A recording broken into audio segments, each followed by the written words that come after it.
Howdy, folks, and welcome to Saddle and Sixskin, your channel for tales from the Wild West. I'm your host, and today we're diving into a story of resilience, second chances, and the enduring spirit of the frontier. This one's for those of us who appreciate a good yarn, especially those of us who remember a time when life was a little simpler, maybe a little harder, but definitely more real. So, settle in, pour yourself a cup of coffee, and let's saddle up for this adventure. Remember to hit that like button if you enjoy what you're hearing, and subscribe to Saddle and Sixskin for more stories from the Old West. Now, let's get started. What do you say? Montana Territory, autumn of 1873. The wind held a bite of coming snow, a harbinger of the harsh winter that was just around the bend. It was a land of stark beauty and unforgiving challenges. That was when Flint Sutter, a man weathered by the trail and etched with the marks of experience, first laid eyes on her. He was riding east, the dust of the plains clinging to his beard and 5 long days of hard riding behind him when his horse, a seasoned traveler himself, slowed its pace without so much as a word from Flint. It was then that he finally noticed the figure huddled by the side of the dusty wagon trail. A woman, hunched low against the biting wind, wrapped in a threadbare shawl that offered little protection from the elements, barely reaching her elbows. What could her story be, he wondered. Her dress was torn and stained, the skirt caked with mud up to the knees, and her boots were so worn that the toes had split open, revealing the thin socks beneath. She stood motionless, as if she had been waiting for something or someone for a long, long time, perhaps even a lifetime. Or maybe, just maybe, she had finally given up on waiting altogether, resigned to her fate in this desolate landscape. Flint Sutter, a man not given to quick judgments, merely tipped his hat back in a silent acknowledgement and rode past her, his eyes betraying nothing. He got perhaps 20 steps ahead before a sharp twist of unease gnawed at his gut, a feeling he couldn't quite shake. He pulled back on the reins, stopped, and, after a moment's hesitation, turned his horse around. The woman finally looked up as he approached, her gaze meeting his with a mixture of apprehension and a flicker of hope. I wonder what he is going to do. Like what you're hearing? Subscribe to Saddle and Sixskin. Her face was pale, the skin stretched tight over her cheekbones, and her lips were chapped and cracked, a testament to the relentless wind and the unforgiving sun. Her eyes, though, were rimmed with red, betraying a deep well of exhaustion and perhaps unshed tears. Yet, despite her ravaged appearance, there was a certain steel in the way she stood, a resilience that shone through even in her tattered rags, a hint of the spirit that refused to be broken. You want a ring or a ride? Flint asked, his voice low and steady, a rumble that carried the weight of the years and the wisdom of experience. She blinked, her expression showing that she was clearly not understanding his words, not quite grasping the depth of his offer. I mean, he clarified, dismounting slowly, deliberately, you need a husband, or you just need to get the hell out of here? Her mouth parted slightly, as if she might cry, but no tears came. She simply stood there, her emotions held tightly in check. She straightened her shoulders, drawing herself up to her full height, a subtle act of defiance against the harsh circumstances she found herself in. A ride, she said, her voice barely a whisper, please. Flint nodded once, a simple gesture of acknowledgement. Name's Georgia, she offered, Georgia Stills. He ducked his head in return. Flint Sutter. He held out a gloved hand, not pressing her to shake it, but offering it nonetheless, a silent invitation. She took it, her fingers cold and thin, like brittle twigs against his calloused palm. He helped her mount behind him, careful and gentle, as if handling precious cargo. Once she was settled, her arms loosely encircling his waist, he felt a strange sense of protectiveness stir within him, a feeling he hadn't experienced in a long, long time. Are you hooked yet? He clicked his tongue to the horse, and they moved out under the wide, endless sky, the wind pressing against them, carrying their secrets across the vast plains. They rode for hours without speaking, the silence between them heavy with unspoken questions and untold stories.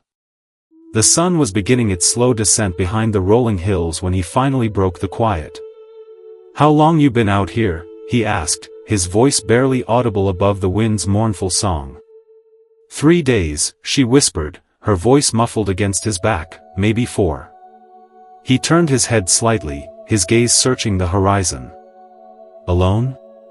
She nodded against his back, a single, heartbreaking gesture. "My uncle left me," she said, her voice trembling, "took the wagon, said I was bad luck. I would slow him down." Flint's jaw worked, clenching and unclenching, but he said nothing for a long while. Subscribe to Saddle and Sixskin, folks, for more tales of the Old West. He rode a little harder, urging the horse forward, as if he could somehow outpace the fury that was building in his chest, the anger that threatened to consume him. They made camp by a creek, the sound of the rushing water a soothing balm to the harshness of the land. Georgia tried to help, but her hands were shaking too hard, her body trembling with exhaustion and fear. Flint laid out his bedroll and gave her the blanket off his saddlebag, offering her what little comfort he could. He did not ask questions, respecting her silence, understanding that some wounds were best left to heal on their own. He lit a fire, the flames dancing merrily, casting flickering shadows on their faces, and cooked beans, handing her the tin plate without a word. She ate like she hadn't tasted food in days, devouring the simple meal with a desperate hunger. When she was done, she looked at him across the fire, her eyes searching his. "You meant it back there," she said, her voice barely above a whisper. "Meant what?" he asked, his gaze steady, unwavering. "About the ring." He stared into the flames, his expression unreadable. "Not something a man should joke about." Georgia lowered her eyes, a flicker of shame crossing her face. "I don't need saving," she said, her voice firm despite her earlier vulnerability. He leaned forward, his forearms resting on his knees, his gaze locked on hers. "I didn't say you did," he replied, his voice soft but resolute. Silence settled between them once more, but it was not an empty silence. It was the kind of silence that held breath and weight, a silence that held something neither of them had words for yet, a shared understanding that transcended the need for conversation. She slept first, curling up under his blanket, her eyes finally closing without fear, her body finally relaxing after days of tension. Flint sat a while longer, staring into the fire, listening to the wind and the rush of water nearby, his thoughts swirling like the smoke rising into the night sky. Then he lay down beside her, not touching, but close enough that she could reach for him if the night brought bad dreams, close enough to offer a silent reassurance that she was not alone. Morning came cold and quiet, the landscape bathed in the pale light of dawn. Georgia was already awake when he opened his eyes, standing at the creek, washing her face with trembling hands, trying to erase the grime of the trail and the memory of her abandonment. "You got somewhere to go?" he asked once they packed up, his voice matter-of-fact. "No," she said, her voice flat, "not anymore." He studied her, noticing the way she squared her shoulders, the way she seemed to have to fight her way through every hour of the day, the way she clung to her dignity despite everything she had been through. She had something in her that hadn't broken, a core of strength that he deeply respected. "There is a town west of here," he said, his voice thoughtful, Dry Creek. "I was heading there. There is work for me at the stables. There's a widow that runs a boarding house. You could stay there for a while." She looked up at him, her eyes searching his, trying to decipher his motives. "Why are you helping me?" she asked, her voice tinged with suspicion. Flint shrugged, his expression nonchalant. "You looked like you needed someone." She nodded once, slow and deliberate. "All right." They rode together again, this time more familiar, the silence between them less strained.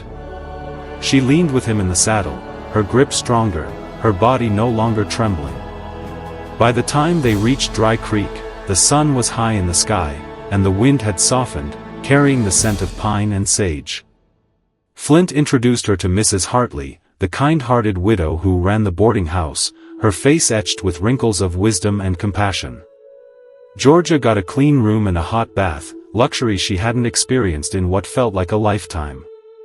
Flint paid for her first week without asking her permission, his gesture a silent act of generosity.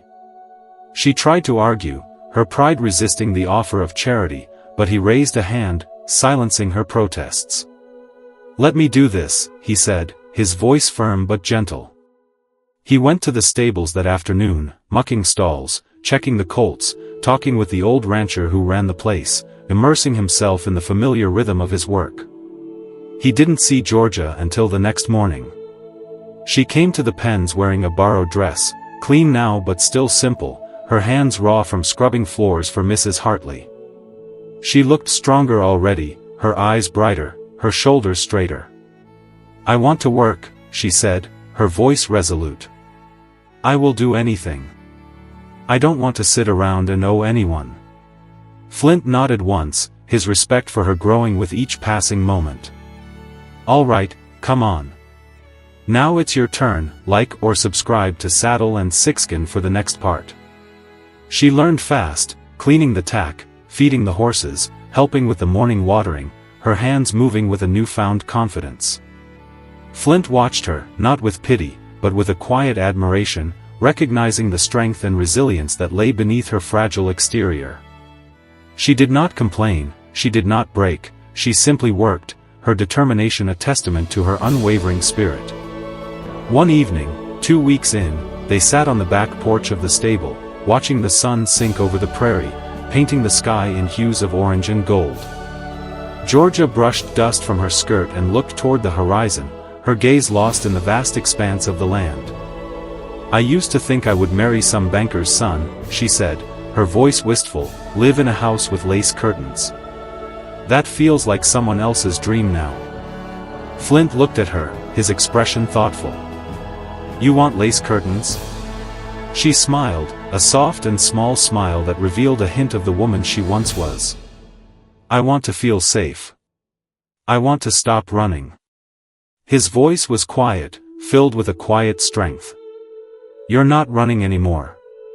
She turned to him then, really looked at him, her eyes searching his soul. "Why did you come back for me?" she asked, her voice barely audible. Flint's eyes held hers, his gaze unwavering. "Because I couldn't ride past and forget you were out there." She nodded, swallowed hard, and looked down at her hands, her fingers twisting nervously. "What if I said I want both?" she asked, her voice trembling with a mixture of hope and fear. He tilted his head, his expression questioning. "Both the ring and the ride?" Flint reached out, his hand slow and careful, and took her hand in his. "Then I'll give you both," he said, his voice low and sincere, "but only if you mean it." "I do," she said, her voice filled with conviction, "I mean it." He smiled at her then, a wide and real smile that lit up his face, erasing the lines of hardship and revealing the kindness that lay beneath. She smiled back, and in that moment, Georgia Stills knew she was never going to be alone again. Stay tuned for the next installment by subscribing to Saddle and Sixskin. What do you think about Flint and Georgia? Please let me know in the comments below. The first snow came early that year, soft and heavy, laying a blanket of white over Dry Creek, a hush that made even the wagon wheels slow down, a stillness that seemed to amplify the silence of the prairie. Georgia stood at the side of the stable, brushing down the old mare with steady strokes, her sleeves rolled to her elbows, her fingers red from the cold, but her movements sure and confident. Flint came from the far paddock, his arms full of split wood, his shoulders broad and strong. He stacked it by the stable door, then leaned against the frame, watching her work, his gaze filled with a quiet admiration. "You ever seen snow fall straight like that?" he asked, his voice soft, breaking the silence. Georgia didn't look up from her task. "Once in Kansas, I was 12. My mother made cornbread, and we all stayed in, played cards by lamplight." Flint shifted his weight, his boots crunching on the frosted ground. "Sounds good." "It was," she said, her voice tinged with a hint of sadness. She finally turned to him, her eyes meeting his. "She died the next winter. Fever." He nodded once, his expression somber. You got anyone left? Not anymore, she said, her voice didn't tremble, but the sadness in her eyes was palpable. You? He tugged at a leather strap on his glove, his gaze averted. A brother somewhere near Fort Key. We haven't talked in 5 years. He leave or you did?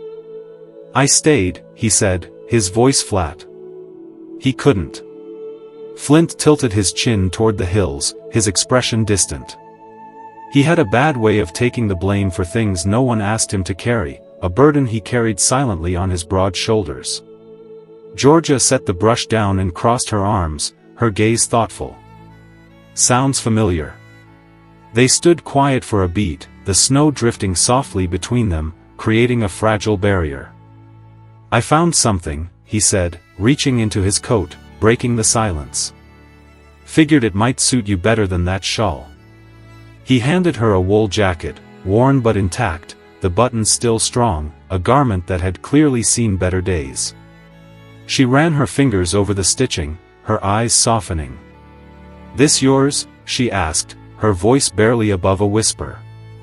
Used to be, he said, his gaze unwavering, too tight through the shoulders now. What's coming next, my friends?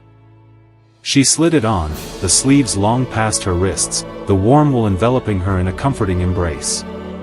It's warm, she said, her voice filled with gratitude. Good, he replied, his expression softening. She looked up at him, her eyes searching his. You giving me everything you outgrow? He met her eyes, his gaze direct and honest.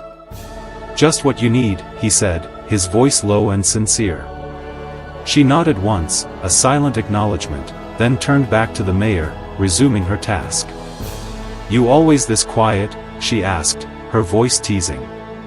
Only when there's something I don't want to scare off, he replied, his lips twitching with a hint of a smile.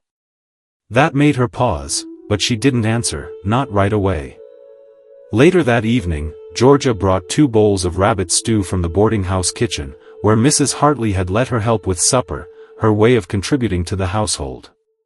They ate by the stove in the tack room, their legs stretched out, the steam rising from the bowls, filling the small space with a comforting aroma. Flint broke a piece of biscuit and handed half to her, a silent gesture of sharing. You ever think about leaving here? She asked, her voice casual. He chewed slowly, considering her question. Sometimes, he said, his voice thoughtful, but I figure most places are just different kinds of hard. She nodded, her gaze fixed on the flames flickering in the stove. I thought I'd end up in St. Louis. I had a cousin there. Wrote me once, said I could learn to sew and take in mending. What stopped you? He asked, his curiosity piqued. Didn't have the train fare, she said, her voice tinged with regret. Then the cousin married a riverboat man and stopped writing. He leaned back against the wall, his expression unreadable. You still want to go? Georgia sipped from her bowl, her gaze thoughtful. No, she said, her voice firm, I want a place where the ground doesn't shift under me. Flint watched the firelight flicker across her face, illuminating her quiet strength. You think maybe this could be that place? He asked, his voice barely above a whisper. She looked at him, her gaze long and steady, her eyes filled with a mixture of hope and vulnerability. If it is, she said, her voice soft but resolute, it's because of you. He set his bowl down, his movements slow and deliberate. I ain't good with pretty words, he said, his voice gruff. I'm not asking for them, she replied, her gaze unwavering. Flint reached over, slow and careful, and took her hand in his. She let him, her fingers intertwining with his, their touch a silent promise of connection. They sat like that, quiet and close, the warmth between them steadier than the heat radiating from the stove. Neither of them said what it meant, the unspoken words hanging in the air between them. They didn't need to, not yet. It was there in the way their hands stayed clasped as the fire burned low, in the way her head leaned toward his shoulder but didn't quite touch, a silent acknowledgement of the growing bond between them. Outside, the snow kept falling, blanketing the landscape in a pristine white, but inside, something else had begun to settle, something not soft but certain, like roots finding hold in fertile ground. If you have read this far, please like or subscribe to Saddle and Sixskin. I would appreciate it so much. By mid-December, the ground wore a thick crust of snow that cracked underfoot, and the days shortened until dusk came before supper, casting long shadows across the frozen landscape. Georgia had taken to wearing Flint's old trail coat in the mornings, the hem brushing her calves as she crossed the stable yard, the worn garment a comforting reminder of his presence. She'd begun wearing her hair back in a braid, tucked beneath a scarf to keep the wind from biting at her scalp, her simple style a reflection of her practicality and her growing sense of belonging. The stable roof needed patching, and Flint spent 3 days up there, hammering through the brittle cold, his movements precise and deliberate. Georgia held the ladder steady when he climbed, past him nails and boards, her gloves patched at the palms, their teamwork a silent testament to their growing reliance on one another. They didn't speak much, but when they did, it was in the quiet tones of people used to relying on one another, their voices soft and measured. One night, after the patch held through a storm that dropped a hard inch of ice, Flint came into the boarding house kitchen to return a borrowed axe, the blade gleaming in the dim light. Georgia stood at the hearth, her sleeves pushed high, stirring a pot of parsnips and onions, her movements graceful and efficient. "You should eat with me tonight," she said without turning, her voice soft but inviting. He set the axe down against the door frame, his gaze fixed on her back. "You sure?" he asked, his voice hesitant. "There's enough?" "And I made coffee," she said, turning to face him, her eyes filled with warmth. He hung his hat on the peg beside the stove and pulled up a chair, his actions betraying his growing comfort in her presence. She latched stew into 2 bowls and set them on the table, her movements economical and graceful. For a while, the only sounds were the clinking of spoon against enamel ware and the wind scratching along the eaves, a symphony of simple sounds that created a sense of peace and contentment. "You ever think about planting something?" she asked, wiping her mouth with the back of her hand, breaking the comfortable silence. "Nothing grows in that stable," he replied, his brow furrowing in confusion. "I meant land of your own," she clarified, her gaze meeting his, "somewhere you could put down seed, somewhere you could call home." Flint leaned back in his chair, his fingers curled around the coffee tin, his expression thoughtful. "I've thought about it," he said, his voice low, "never had much reason to stop long enough." Georgia ran her thumb along the rim of her bowl, her gaze fixed on the swirling patterns in the enamel. "What if you did now?" she asked, her voice barely above a whisper. He looked at her, his gaze searching her soul, and she didn't look away, her eyes filled with a mixture of hope and determination. "I've got a little money," she said, her voice trembling slightly. "Mrs. Hartley's been fair.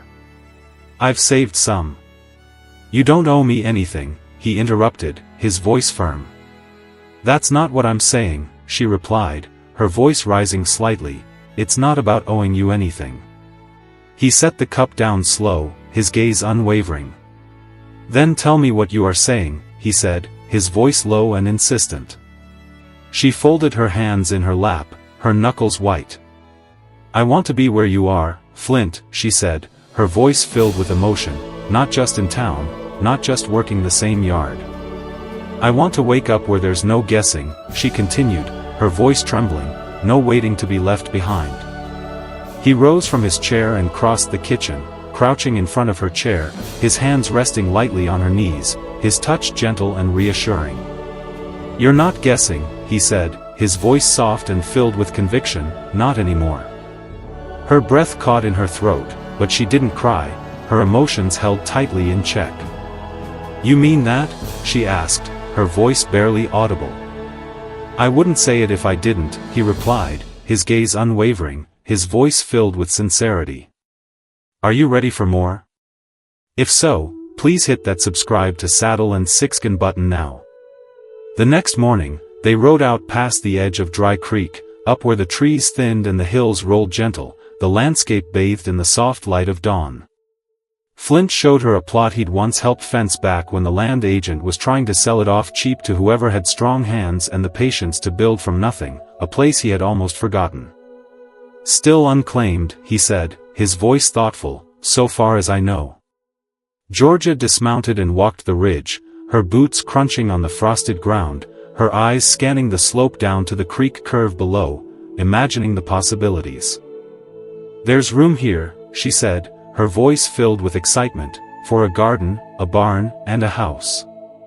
"And a house," he added, his gaze meeting hers, his eyes filled with a quiet joy. She turned to him, her expression radiant.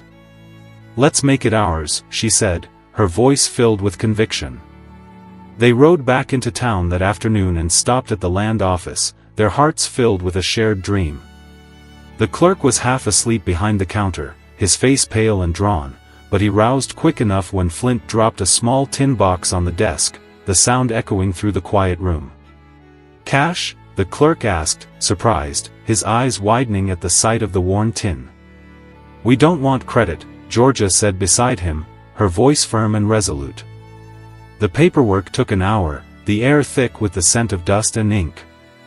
When they left, Flint held the signed deed in his coat pocket, the document a tangible symbol of their shared future, and Georgia reached for his gloved hand, her touch a silent expression of her gratitude. They didn't speak as they walked back to the boarding house, their hearts filled with a quiet joy, but when they passed the church, Georgia paused, her gaze fixed on the simple building. "You think Reverend Miles would marry us come Sunday?" she asked, her voice barely above a whisper. Flint looked at her, his eyes meeting hers, her gaze holding his without hesitation, her expression filled with love and trust.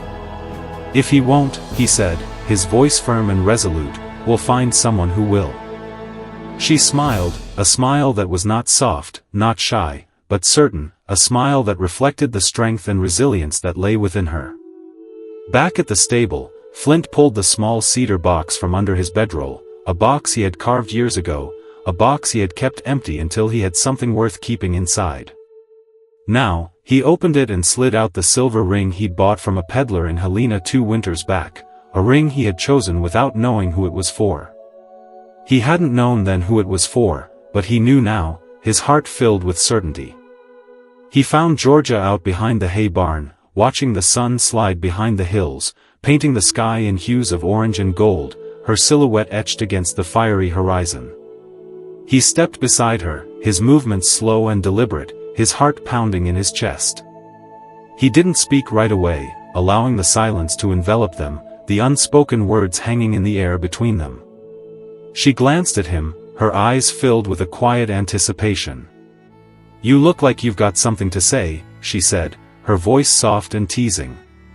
He held out the ring, the silver gleaming in the fading light. She didn't cry, her emotions held tightly in check. She held out her hand, her fingers trembling slightly, and he slid the ring on, the cool metal a symbol of their commitment. They stood like that, their hands clasped tightly together, until the last light faded, enveloped by the darkness and the silence of the prairie.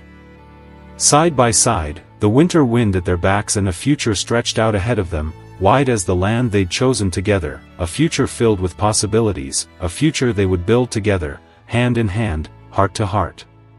3 days after Reverend Miles married them in the drafty chapel at the edge of town, Georgia stepped off the wagon beside their new land with a crate of dried beans in her arms and a plan forming behind her eyes, her vision clear and unwavering.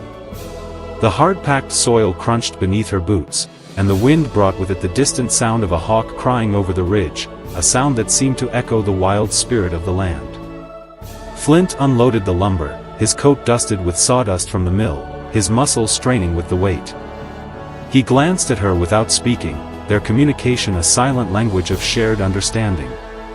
She set the crate down beside a canvas sack of salt pork and turned toward the slope where they'd marked the house foundation with stones, her gaze focused and determined. "You want the stove near the back or front wall?" she asked, her voice practical. He answered after a moment, his gaze fixed on the horizon. "Back," he said, his voice low and thoughtful. "That way, it'll hold heat better through the sleeping hours," he added, his explanation simple but logical. She nodded, her expression thoughtful. "Then the bed will go by the east window," she said, her voice filled with anticipation. He looked up from the timber, his brow furrowing in confusion. "You planning to sleep past sunrise now?" he asked, his voice teasing. "Maybe once or twice," she said, her eyes sparkling with mischief, "if the wind lets me." They worked until their breath showed white in the cold air, their bodies aching with exhaustion, but their spirits high. Flint set a beam and drove the nails, his movements precise and deliberate, while Georgia steadied it from the opposite side, her gloves stiff with cold, her grip firm and unwavering. They didn't talk much, but the rhythm of their work fell into something steady between them, a symphony of shared effort and mutual respect. "I believe they will work well together. How about you? Please tell me by writing on the comment below." At dusk, they lit the small fire ring they circled with stones, the flames dancing merrily, casting flickering shadows on their faces. She boiled coffee in the tin pot while he sharpened his hatchet by firelight, the sound of steel against stone echoing through the quiet evening. The silence was companionable, filled with the scrape of steel and the soft crackle of flame, a silence that was more meaningful than any words. Georgia glanced toward the dark outline of the trees, her gaze lost in the vastness of the prairie. "When I was a girl, I used to imagine a place that didn't feel borrowed," she said, her voice tinged with longing. Flint didn't look up, his gaze fixed on his task. "And this doesn't feel like yours?" he asked, his voice soft. She pulled the pot from the coals and poured 2 cups, her hands steady despite the cold, her movements economical and graceful. "Not yet," she said, her voice filled with determination, "but it will." He took the offered tin and sipped, his gaze meeting hers over the rim. "You always that patient?" he asked, his lips twitching with a hint of a smile. "No," she said, her voice honest, "but I'm learning." The next morning, she rode into town alone for seeds and a second-hand kettle, her purpose clear and unwavering. The general store clerk gave her a long look, his expression questioning, but she returned it with one that said she wasn't there to be questioned, her gaze direct and unwavering. When she left, she had what she came for and nothing more, her mission accomplished. By the time she returned, Flint had the frame of the door standing, his work ethic a testament to his unwavering dedication. He didn't ask about town, and she didn't offer, their communication unspoken but clear. That night, she brought out a folded scrap of paper from her satchel, her expression filled with anticipation. She spread it on the upturned crate they used as a table, revealing a carefully drawn plan. "I drew what I want the garden to look like," she said, her voice filled with excitement.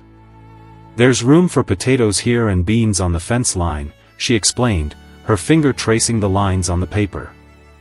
He studied it with a furrowed brow, his gaze thoughtful.